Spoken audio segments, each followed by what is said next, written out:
crossing dimensions of time and space. Technology beyond comprehension. They are watching. They are waiting. We're not having nightmares. This has got to be real. They are already here.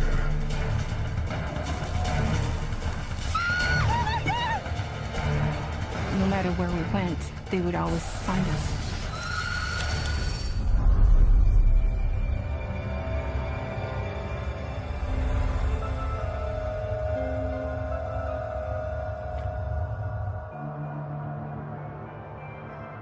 Aldergrove, British Columbia. Located in the fertile Fraser Valley, it's an average working-class town where everyday life is simple and good. When my husband and I split up, then I decided that I wanted a better life, a quieter life for my children, somewhere where I felt they would be safe. So decided to look at Aldergrove and move there. It's very cunning indeed. The night of July 17th, 1991 started just like any other. The kids were in bed, they were asleep, and I had a friend who came to visit me. He'd actually talked about marriage at that point. Thank you. There you go. Oh, that's the way I like it. It was quite warm, so we decided to go outside on the back patio just to have our tea out there. It's a nice, beautiful, summer night. Oh, beautiful night. Oh, it's nice out here. Your scallop potatoes are incredible. Thanks, it's the cream. And I remember all of a sudden feeling this strange humming in my abdomen. And I said, "Do you feel that?" He said, "Yes, I was going to ask you if you felt that." Okay, what is that?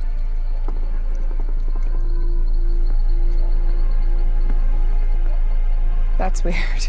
And I said, "Look up." Tom. Wow.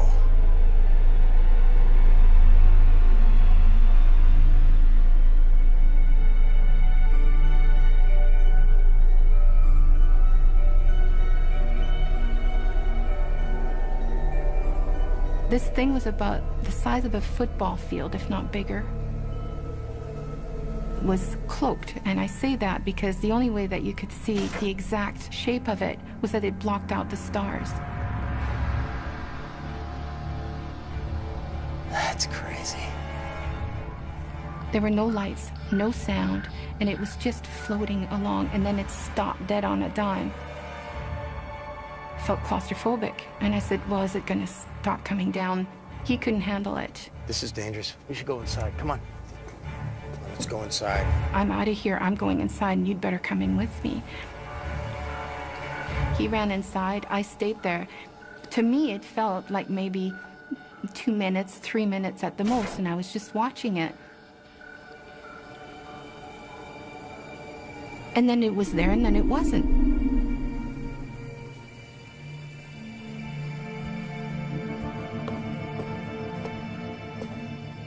There you are. He just said, "Where have you been? Where'd you go? I've looked all over for you. You've been gone for quite a while." What? I've been right here. I'm watching whatever that was. Listen, I came out with the tea and you left. I said, "I didn't go anywhere." What are you I talking looked everywhere about? for you. I went into the woods. I went to the end of the driveway trying to find you. An hour. I said, "I was outside, just for a few minutes." And he said, "No, you've been gone over 45 minutes. I said, "That's impossible." Tom, I've been standing right here looking up at whatever that was in the sky. Yeah, for I'm telling you, I was only out there 2 or 3 minutes. I think you're just, a little nervous about this thing you saw. And he said, "No." He said, "Look at the clock." I thought I should stick around because the kids would be by themselves while you were gone. You've been gone almost an hour, 45 minutes. And he said, "I didn't know what to think." And you just disappeared. There's no explanation. I've been standing here the whole time, Tom. Tom, you went inside, you put the teacups down. I have been standing here. This disappearing act is just not, it doesn't What work. are you, Tom? I had no idea where I'd been.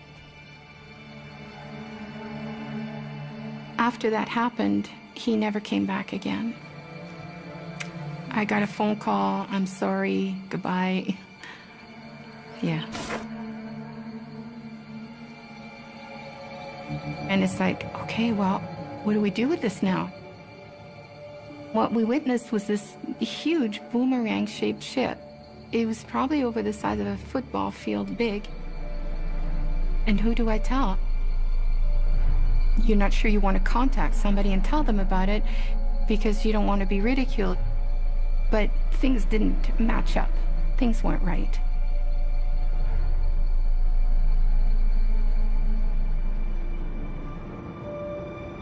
And then the next day, I contacted the planetarium in Vancouver. I said, did you get any other calls? And they said, no, but I'll put you in touch with Vancouver, UFO Vancouver, BC.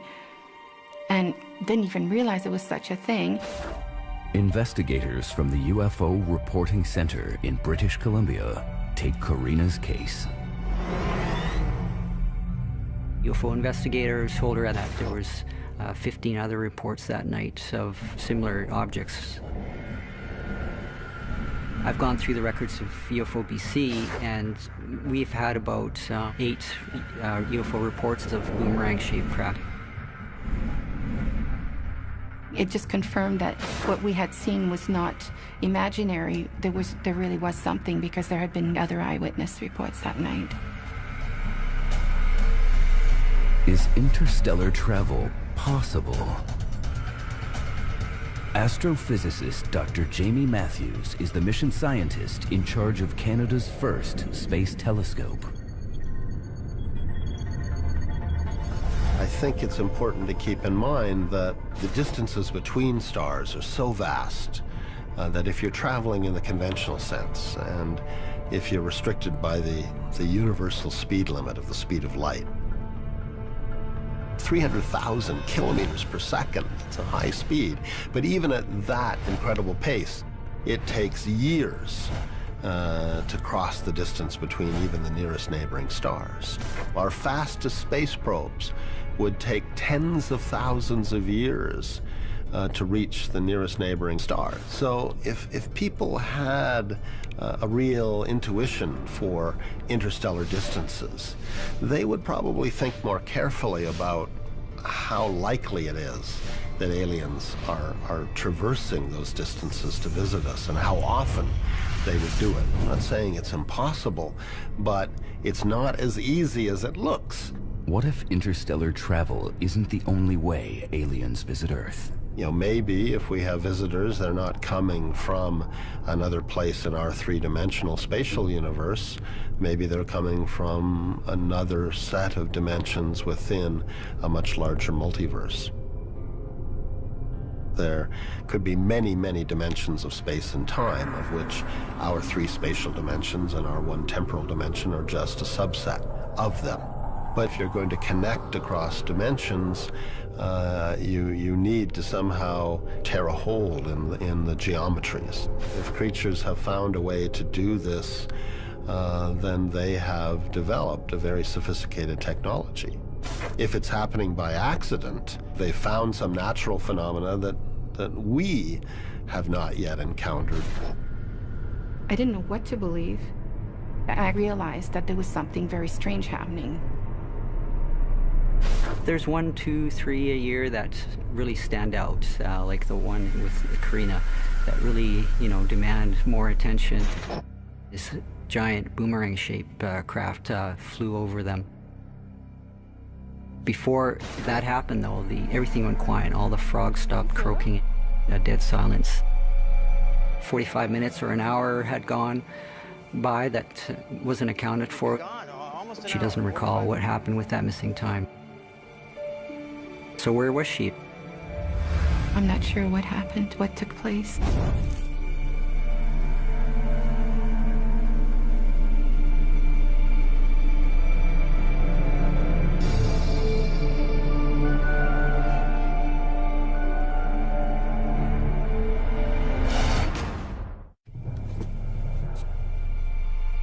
In July 1991, a massive object hovers over Karina Sable's house in Aldergrove, BC.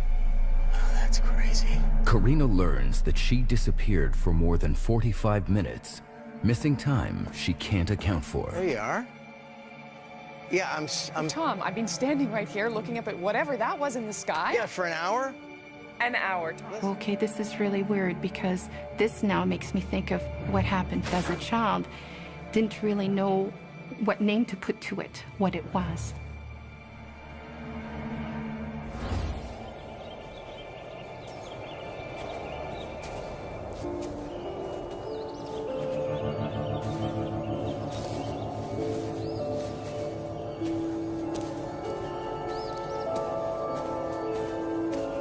It was in October, close to Halloween, and little friends had come over and they said, you know, come out with us, we're going to go play in the forest.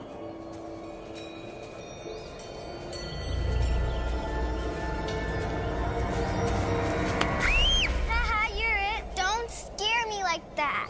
Somebody suggested we play hide and seek, and it came time for my turn, you know, to kind of hide up against a tree and try and find everyone else. 1, 2, 3, 4, 5, 6, 7, 8, 9, 10.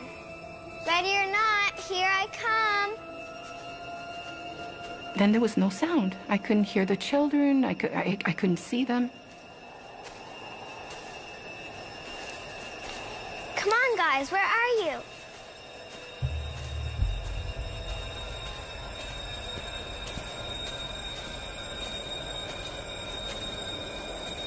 All of a sudden, it was like a strange, musty smell came around me. It kind of enveloped me. And it was like shivers. And then the next thing I know, I've got this fear inside of me. I'm just terrified.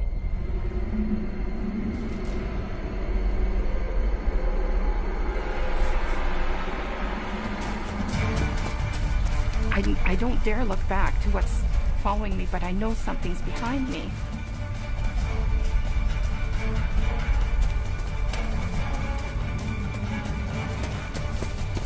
Finally, I reached my home, and everybody is panicking. My parents are crying, and, you know, they're screaming, where have you been? All the kids have been back for a long time. Where were you?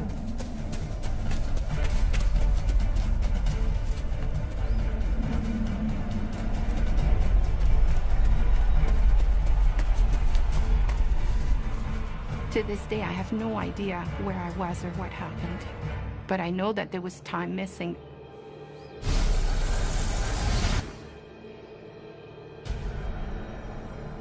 There's an enormous number of sightings where there's missing time involved, where people don't remember what happened to them directly after this 2 or 3 hour gap in their life. So this is typical of abductees. So at that time, he just explained that abduction, you know, was when they come and they would take these people and they do things to them. And they sometimes return from abduction events with unusual marks and scars and bruises on their body. But the key word here is scars. They return with fully formed scars that were not there the day before. And that is biologically impossible. And I said, well, some of that's starting to make sense now, because I would wake up and I would have certain marks on my body. And he said, well, you know, some people who claim they've been abducted have what we call a scoop mark.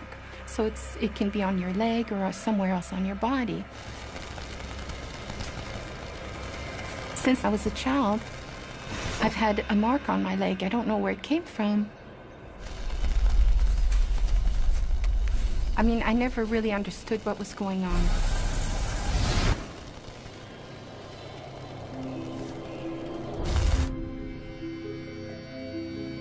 I went and saw a doctor, and I asked him to check it out to tell me what he thought it was.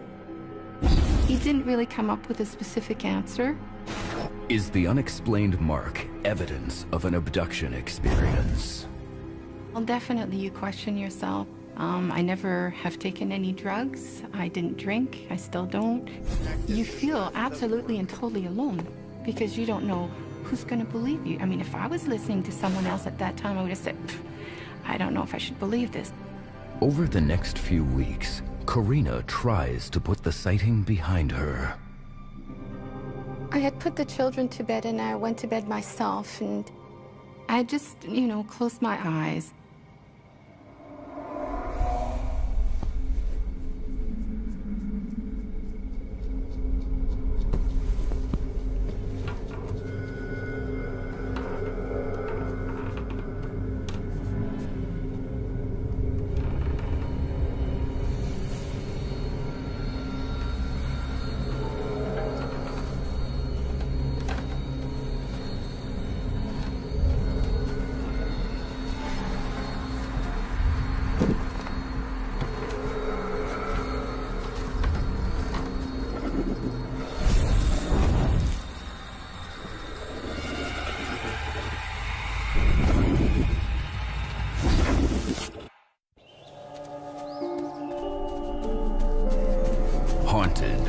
mysterious gaps in her life and unexplained marks on her body, Karina fears she may have been abducted by aliens.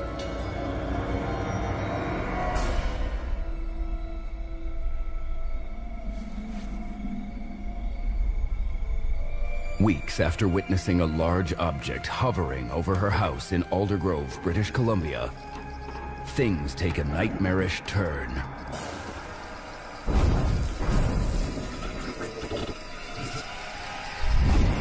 What I saw literally was this being, about 3 feet tall, I guess, pear-shaped head, kind of grayish color.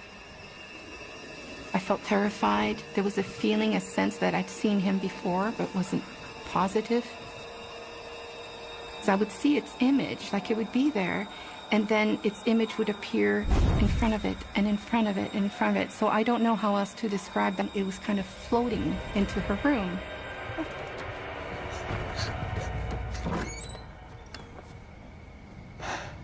It's here, it's got to be here. I saw it come in here. But there was nothing, and my daughter was asleep. So I thought, oh boy, here we go. I've had a bad dream.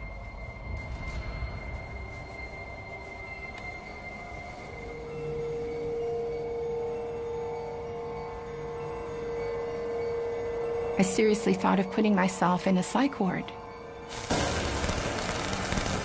It's when those things happen. It's the first thing I think of is my children. How can I protect them? How can I stop all this? You know, on a mental, emotional, and spiritual level, you begin to question everything. I was brought up Catholic. So there's God, there's this, there's that, and then all of a sudden, well, who are we? Where are we really from? Who are these beings, and what is it all about? Why are we here? And then you feel absolutely and totally alone. Dr. Caleb Scharf runs the Astrobiology Center at Columbia University, looking for clues as to whether or not there's life beyond Earth. We are trying very, very hard in modern science today to find out whether or not we are genuinely alone in our solar system or alone in the universe as a whole. So until very recently, we just didn't know for sure that there are other planets around other stars. With modern technology, we've been able to eke out the signatures of planets around other stars. The fact that there are so many planets out there is quite surprising, because it means that planets form incredibly efficiently in this galaxy and probably in the universe as a whole.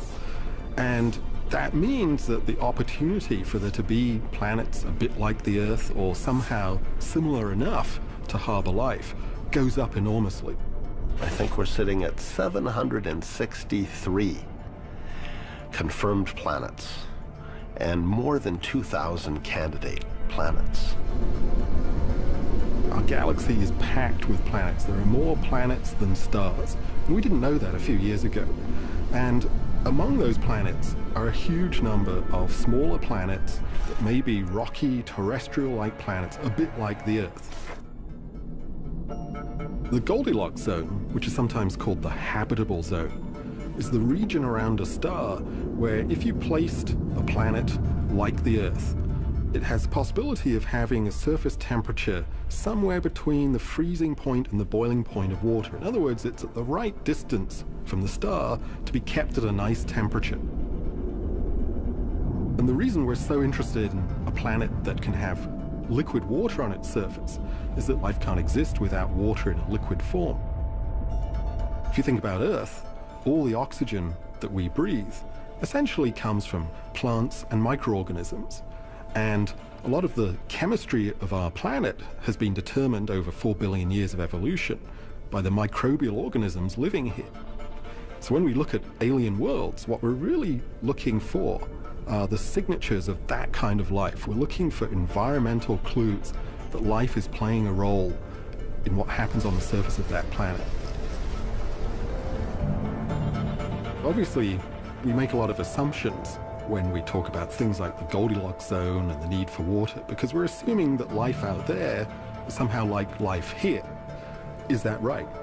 We don't know, is the real answer.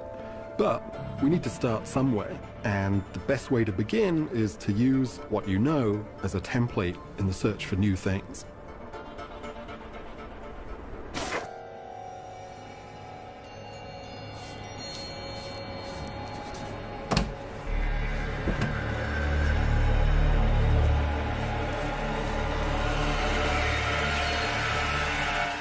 Grandma? What's this? Oh, that's the little white ghost. A little white ghost? Who are these beings, and what is it all about? Well, he comes into my bedroom sometimes, and he scares me a little bit, but he doesn't hurt me.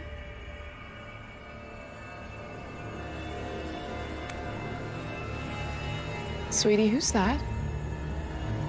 And then my daughter says, I don't like the pumpkin head man. Well, he said that he's the doctor. The doctor? Yeah. I'm really scared of him because he hurts me. He scares me a little bit. Oh, that's the doctor. That's the doctor. That's the doctor. After discovering her daughter has been painting disturbing images, Corina Sables is convinced something has been visiting her daughter's room in Aldergrove, British Columbia.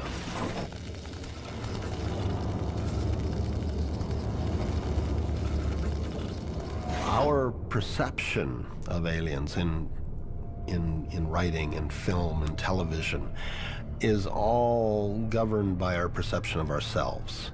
And so we try to have wild extrapolations, but really we can't because we have only one example of complex life here on Earth. Alien life may not look so different from us. It may have 2 arms, 2 legs, 2 eyes, and so on, because that is a natural solution to the problem of having a functioning organism.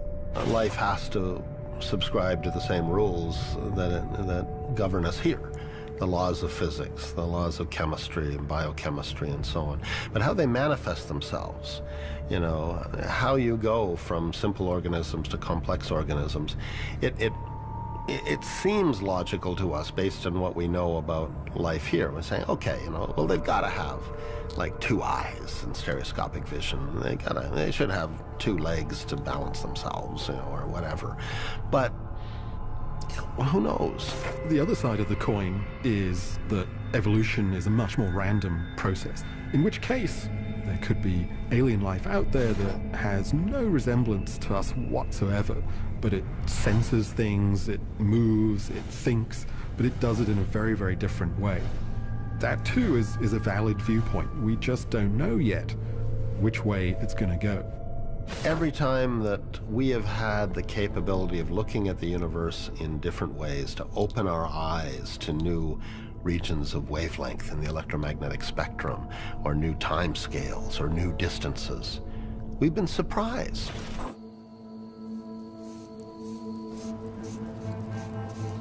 Oh, that's the little white ghost.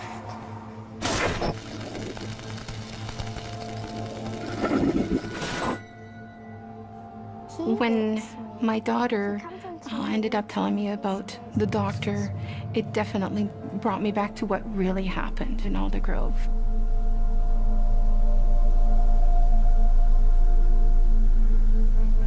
And all of a sudden, all these pieces of the puzzle were being put together.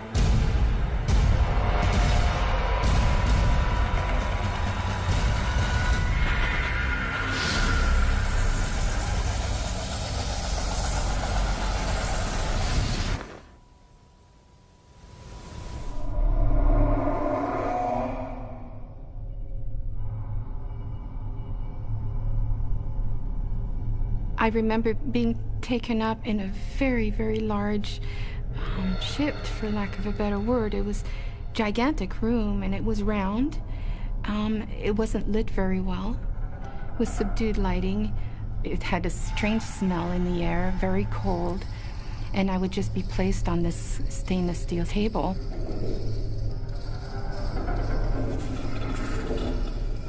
All of a sudden, to my left, this tall being with very bony structure started approaching me.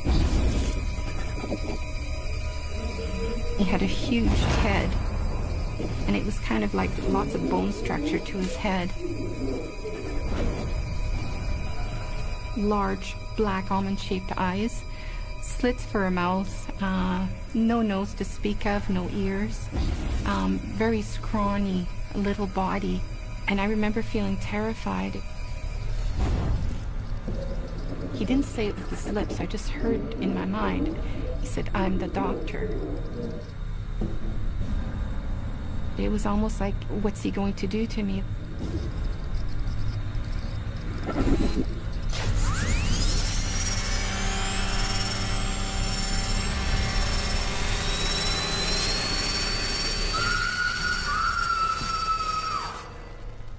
Dr. David Jacobs has spent 25 years researching the abduction phenomena. A typical abduction event is a person is taken out of their normal environment. They're then placed on this table and they have an examination of sorts. And I say of sorts because it's not a normal kind of examination. Routinely, sperm is taken and eggs are harvested.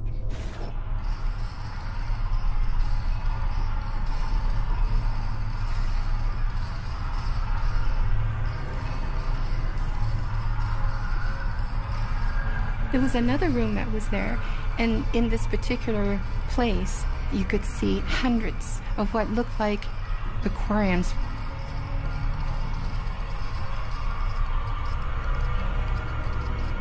And all these fetuses were in them. And I remember thinking, oh my God, and realized that they're coming, implanting women, and then they come back and they remove fetuses from us. And this is what virtually all women say. And the goal is the production of these hybrid human-looking beings.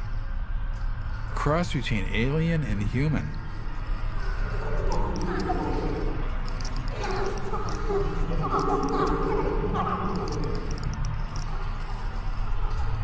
It all became very clear what was going on. I always seemed to have female-type problems, and my mother had them as well. We would be pregnant, and then we would no longer be pregnant. We'd have miscarriages, but never actually found a fetus. Sorry.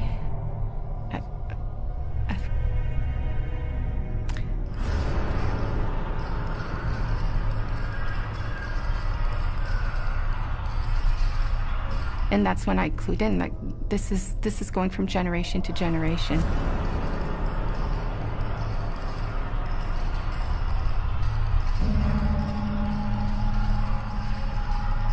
If you work with an abductee, there's almost a certainty that either their mother or their father or both were abductees. Now, if that's the case, and it's intergenerational, it also means, it works the other way, it means that the children will be abductees.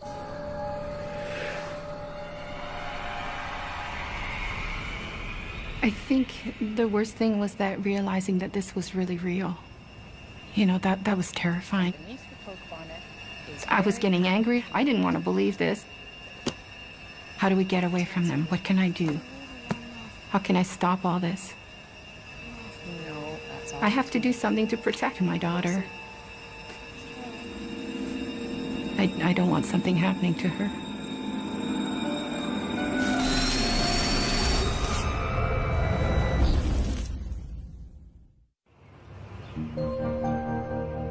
Looking for a safe haven from the haunting experiences in Aldergrove, British Columbia, Karina Sabins picks up and moves her family to the heart of the Okanagan Valley. One morning I just woke up and something told me, grab some boxes, you're moving. And I can't explain it any other way. I know it sounds silly, but that's the way it felt. And for the next 12 years, Karina and her daughter find peace. Kelowna is like the U.S.'s California. Very warm weather, semi-desert. Summers are great.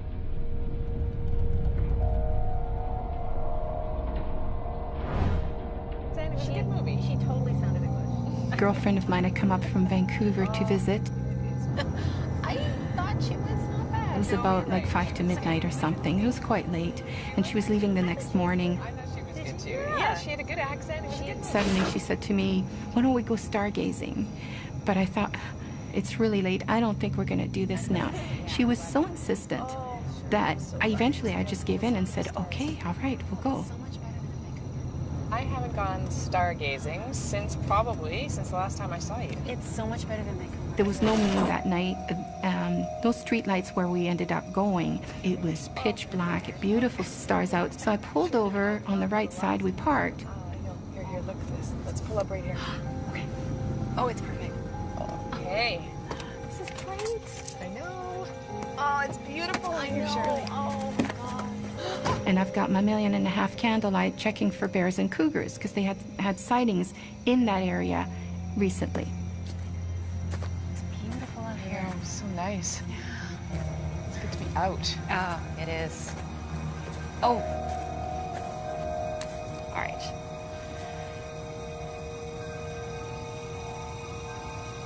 Okay, that's really weird. Right away, she said there's like 3 pinpoints, like stars in the sky. And they're green. They're neon green. They're coming together in a triangle, but they're green. I don't know, what is that? Airplanes don't do that, helicopters don't do that. Something's going on. They're moving in. I turned on my light just because I was scared. When I first saw the eyes, I thought, okay, it's deer. And then reality checked in and I went, no, these aren't animals. This is something else.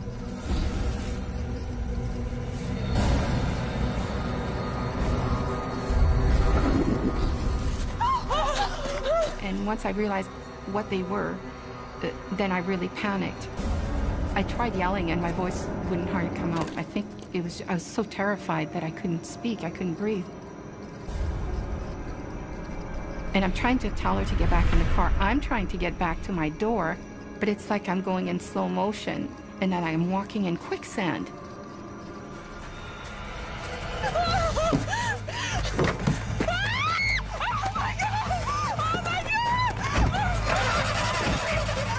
This thing's coming at me. I know it's going to come and get me. I have to get away.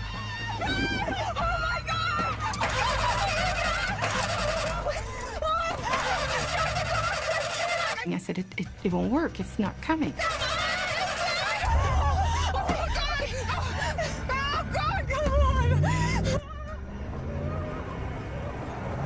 I don't believe what just happened. What's going on? What's going on? And then we just headed back towards town. Oh my God, we have to get away from them. What are you talking about? We have to get away. We have to get away. What are you talking about? God. Oh my God. Oh my God, it's right behind us. We're going in here. I said, I can't go home. I can't take these things to my daughter. I said, I don't want something happening with her. I said, we have to keep going. We're going to go park somewhere and wait till this thing leaves. I went down the road further, up the mountain, where all these orchards are. What are you doing? So we looked to the back of the car to see if we could see it through the back windshield, but we couldn't see it.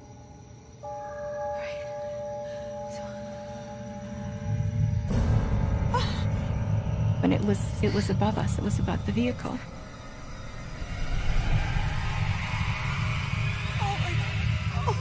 Oh my God. I've got this weird feeling like I've walked through a wall of electricity, that every hair on my body is standing up.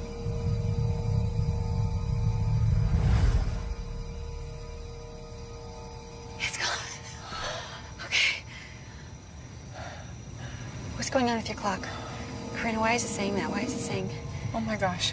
Why is it an hour off? She mentions to me there's an hour's missing time and we just got there. How can it be that an hour's missing? Why is it an hour off? Why is it... Oh my God. Why is it an hour ahead? We have to go. We have to go. My daughter. What are you talking about? We have to go. My daughter.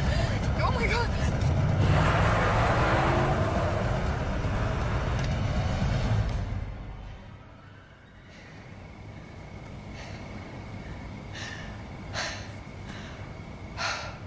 Everything seems fine, and my daughter was asleep. But deep inside me, some other part of me understood that there was nothing I could do to stop these things from coming back. 3 points, like they're stars? I don't know, but they're moving. And they're green.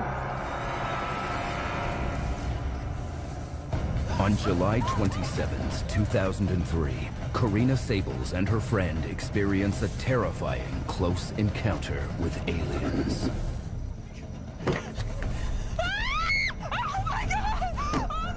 Fearing for her daughter's safety, Karina races home only to discover, much to her relief, all is well. Karina immediately reports the incident to UFO investigators in British Columbia. And she learns from ufologist Brian Vike that she and her friend aren't the first to report the sighting. You had over 200 witnesses for one event that actually took place on the 27th of 2003, July 2003. It was an amazing event. The phone never stopped. What he said was, we've had a lot more sightings. You know, people have eyewitness reports. We have people calling us. We have people emailing us with the same things that you've seen. We saw these green lights going around the sky and hovering and going back and forth and then up and down and then shooting off into the distance. It was incredible. The object ended up coming over the mountains, did 90-degree turns, dropped down over lakes.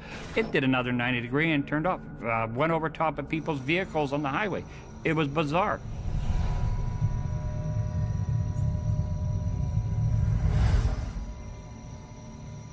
Dr. Dow Stein studies atmospheric phenomena that are sometimes mistaken for unidentified flying objects. The meteor is a small lump of material that has come loose in the solar system, that's become bound to Earth by gravity and plummets into Earth because it doesn't have enough speed to keep it in orbit. As it plummets to Earth, it eventually interacts with the atmosphere and burns up. In many senses, what's happening is that the material in the meteorite is evaporating off the surface of the meteorite because of friction between this very, very high-speed flying object and atmosphere. Friction heats it up, evaporates materials off the meteorite, and it leaves them in a streak behind the meteor. Behind that, you very often see a green streak. So you'll see the meteorite head, a white streak behind it, and then a green zone, and then eventually darkness. And that'll always be in pretty much a straight line. Who knows what height it was, how low it was, whether it was a large fragment or a small fragment low down.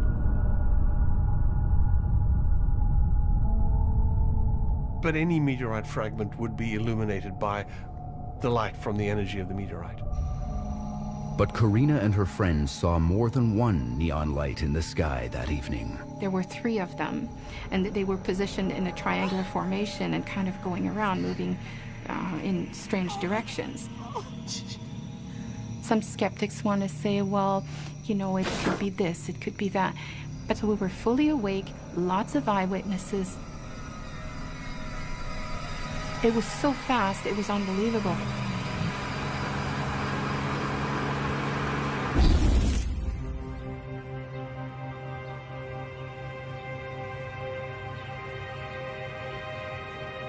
The next morning, Karina suffers from a massive headache. I'm just sitting there trying to figure out what happened the night before. Morning, Shirley. My friend gets up and she said, you know, I really don't feel well this morning. She said, something's wrong. How did you sleep last night? I don't feel well at all. Yeah, I have a bit of a headache, too. Do you? Yeah, I just feel like there's something wrong. I have a headache. I feel... Big excitement last night, maybe? I don't know. Oh, my gosh, Shirley. Oh, yeah, my nose is bleeding. Oh, my God. Oh, God, that's awful. Oh. Oh, Shirley, that's terrible. My nose? She's got a bleeding nose. Like, I've seen bleeding noses before. It was quite intense. And she says, You know, something's wrong. She said, I've got pain down my back. I've got something wrong with my back. See, I'll show you. It really hurts. I feel like I don't know what I did. It's a bruise or something. Oh, jeez. Shirley, you're burned. You have a burn on your back. And it was a big circular, what looked like a radiation burn. Oh my God, it really hurts. How did you? I don't know. It really hurts. Hey, sweetie. I don't feel so good. Nikki, you look awful. Yeah, I feel like I'm gonna throw up. Okay. Oh my gosh, Nikki. Oh my God, maybe this. My daughter says, you know, Mom, she said, I think I've got the flu or something. I really feel like throwing up. And then her nose starts bleeding. I went, okay, this is not normal anymore.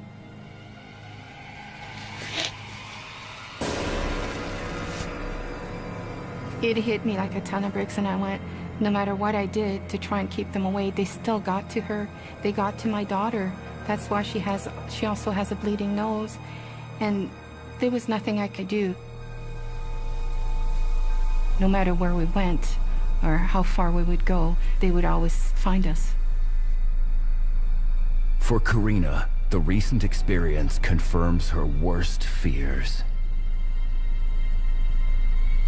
The last experience left me pretty raw and open again, you know, to remind me that they are in control, or that they can still come and do what they want, and that there's nothing I can do about it.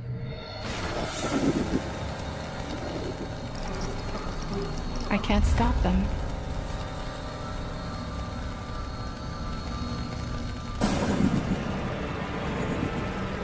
No matter where we went or how far we would go, they would always find us.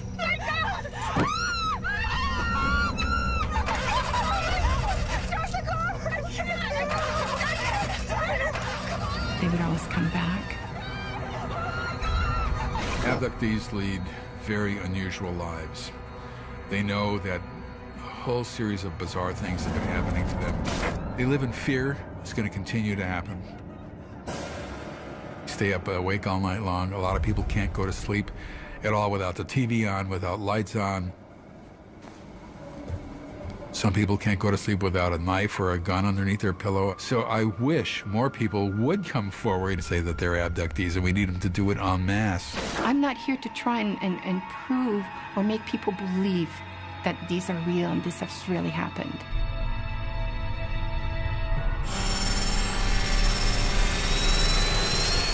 You can't let this consume you, because if you do, you won't survive. If I'm 50-something and I'm still here,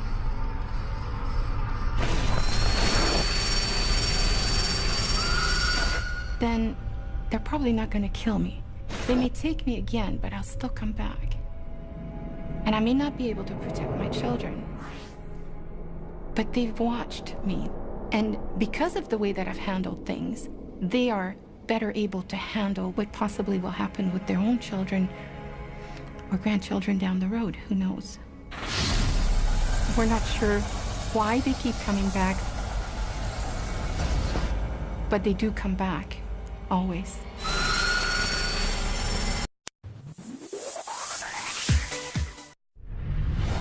Crossing dimensions of time and space. Technology beyond comprehension. They are watching. They are waiting. We're not having nightmares. This has got to be real. They are already here.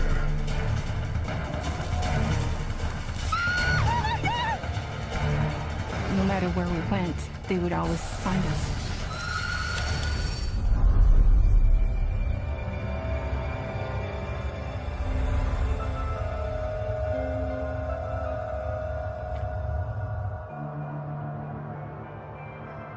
Aldergrove, British Columbia. Located in the fertile Fraser Valley, it's an average working-class town where everyday life is simple and good. When my husband and I split up, then I decided that I wanted a better life, a quieter life for my children, somewhere where I felt they would be safe. So decided to look at Aldergrove and move there. It's very cunning indeed.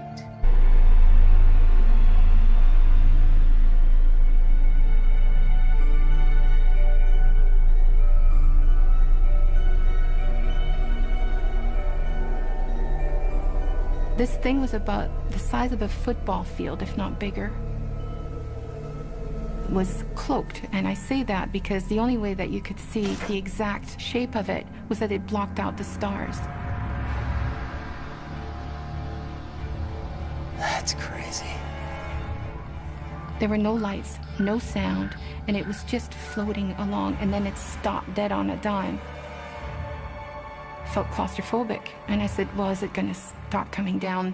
He couldn't handle it. This is dangerous. We should go inside. Come on.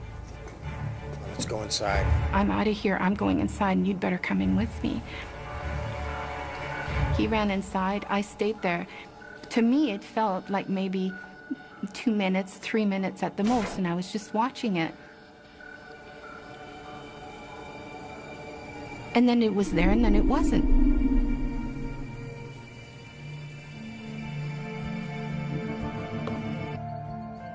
The night of July 17th, 1991 started just like any other. The kids were in bed, they were asleep, and I had a friend who came to visit me. He'd actually talked about marriage at that point.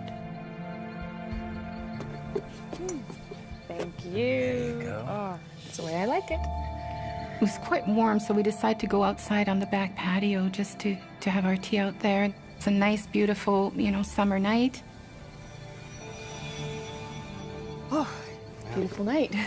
Oh, it's nice out here. Your scallop potatoes are incredible. Thanks, it's the cream. And I remember all of a sudden feeling this strange humming in my abdomen. And I said, do you feel that? He said, yes. I was going to ask you if you felt that. Okay, what is that?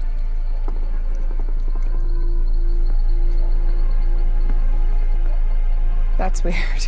And I said, look up. Tom. Wow. There you are.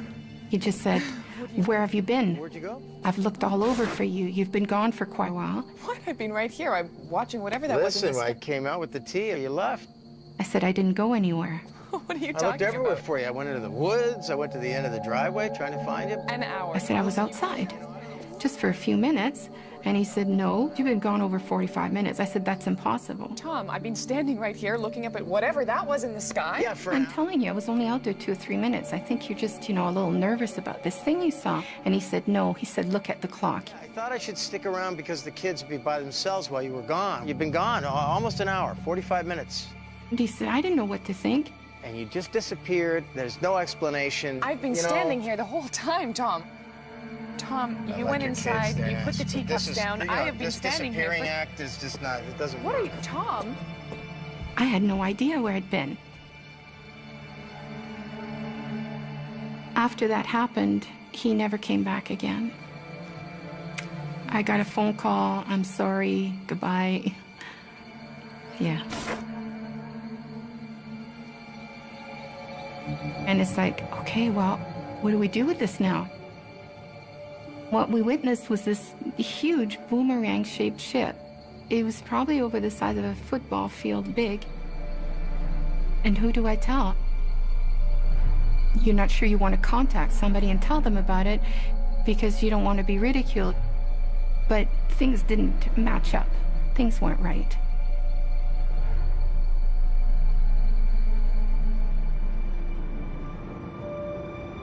And then the next day, I contacted the planetarium in Vancouver. I said, did you get any other calls? And they said, no, but I'll put you in touch with Vancouver, UFO Vancouver, BC. And didn't even realize it was such a thing. Investigators from the UFO Reporting Center in British Columbia take Karina's case. UFO investigators told her that there was 15 other reports that night of similar objects.